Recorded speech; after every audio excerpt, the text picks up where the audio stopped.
Hi guys. The former Prime Minister of India, Dr. Manmohan Singh பற்றி வந்து political empowerment of office of prime minister of India பற்றி நம்ம தெரிஞ்சுக்கலாம். இதில் twice இவர் 2 டைம்ஸ் வந்து பார்த்தீங்கன்னா பிரைம் மினிஸ்டர் ஆஃப் இந்தியாவாக இருந்திருக்காரு. ஃபர்ஸ்ட் டென்யூர் வந்து பார்த்தீங்கன்னா 2004லேருந்து 2009 வரைக்கும் இருந்திருக்காரு. செகண்ட் டென்யூர் வந்து 2009லேருந்து 2014 வரைக்கும் இருந்திருக்காரு. இந்த ஃபர்ஸ்ட் டென்யூரில் வந்துட்டு பார்த்தீங்க அப்படின்னா Mahatma Gandhi national rural employment guarantee program act அப்படிங்கிற ஒரு ஆக்டை வந்து பார்லிமெண்ட் எனாக்ட்மெண்ட் பண்ணாங்க. அது சப்சிக்வெண்ட் இயர் பிப்ரவரி மாதம் 2006 வந்து பார்த்தீங்கன்னா அப்படின்னா கேம் டு ஃபோர்ஸ் அப்படிங்கிறது ஆச்சு.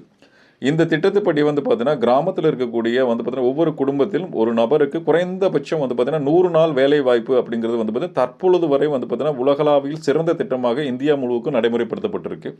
இது ஒரு இம்பார்ட்டன்ட் ஃபேக்ட்ஸாக வந்து பார்த்தீங்கன்னா இன்ன வரைக்கும் வந்து எல்லாருமே வந்துட்டு நம்ம அப்சர்வ் பண்ணிகிட்டு இருக்கோம். செகண்ட் ஃபேக்ட்ஸை பொறுத்த வரைக்கும் நீங்கள் பார்த்தீங்க அப்படின்னா October 12, 2005 வந்து பார்த்தீங்கன்னா ரைட் டு இன்ஃபர்மேஷன் ஆக்ட் அப்படிங்கிறது வந்து பார்த்தீங்கன்னா உங்களுக்கு எனாக்ட்மெண்ட் பண்ணப்பட்டிருக்கு. இந்த ரைட் டு இன்ஃபர்மேஷன்